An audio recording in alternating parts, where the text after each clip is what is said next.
Writ হয়েছে, সংক্ষুব্ধ শিক্ষার্থী writ করেছেন।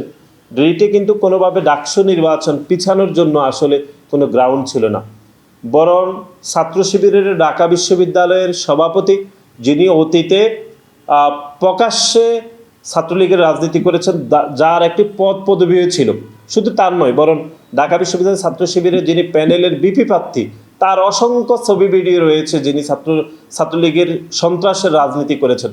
সুতরাং এই যে আপনি বললেন, তাদের রাজনীতির বিষয়ে, বিশেষ করে জনাব ফরহাদের প্রার্থিতা বাতিলের বিষয়ে একজন শিক্ষার্থী, সংক্ষুব্ধ শিক্ষার্থী হাইকোর্টে রিট করেছেন। এ কিন্তু ডাকসু বন্ধের কোনো প্রতিক্রিয়া ছিল না। কোর্ট হয়তো তার জাজমেন্ট দিয়েছে, এটি তো নিয়ে কোর্টের জাজমেন্টের বিপরীতে আরও জাজমেন্ট তো হতে পারে, এখানে অ্যাপিলেট ডিভিশন রয়েছে, রিভিউ রয়েছে, আরও বিচার বিশ্লেষণ রয়েছে। কিন্তু আপনি দেখবেন এক শ্রেণীর মানুষ যারা নির্বাচন চায় না, তারা কিন্তু হঠাৎ করে স্ট্যাটাস দেওয়া শুরু করলো যে ডাকসু নির্বাচন না হলে জাতীয় নির্বাচন হতে দেওয়া হবে না। এই যে পরক্ষণে সকল কিছুর মূলে হচ্ছে যে তারা নির্বাচন চায় না। এই যে আপনি কোথাও মারামারি হলো বলে নির্বাচন দেওয়া লাগবে না, কোথাও একটু মব তৈরি হলো বলে নির্বাচন দেওয়া লাগবে না। এই যে সব কিছুর মূলে হচ্ছে নির্বাচনটি চায় না। আবার অনেক পক্ষ বলে যে পিআর পদ্ধতিতে নির্বাচন। আসলে পিআর পদ্ধতিতে নির্বাচন চাওয়ার অর্থ হচ্ছে যে আপনি আসলে নির্বাচনটা চান না। কারণ বাংলাদেশের সংবিধানে, বাংলাদেশের আইন কানুনে প্রতিটিতে আমাদের যে প্রচলিত ব্যবস্থার যে নির্বাচন ব্যবস্থা রয়েছে, সুতরাং সেটির ব্যত্যয় ঘটিয়ে আপনি যখনই বলবেন যে পিআর পদ্ধতিতে আপনি নির্বাচন চান, এটির ভালো বাংলা হচ্ছে আসলে আপনি নির্বাচনটি চান না। সুতরাং এই যে বাংলাদেশের বিভিন্ন জায়গায়, বিভিন্ন ক্যাম্পাসে যে আন্দোলন সংগ্রামগুলো হচ্ছে, যে মব তৈরি হচ্ছে, তার অন্যতম উদ্দেশ্য হচ্ছে যে নির্বাচনটাকে বন্ধ করে দেওয়া।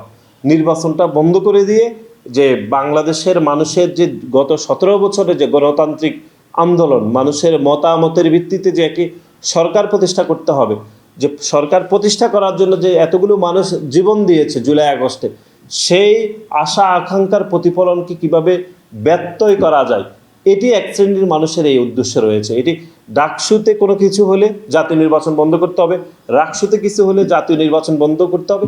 এই যে আপনি দেখেন এরকম বক্তব্য কিন্তু চলতেই থাকে। আমরা মনে করি এগুলো হচ্ছে বিরাজনীতিকরণ।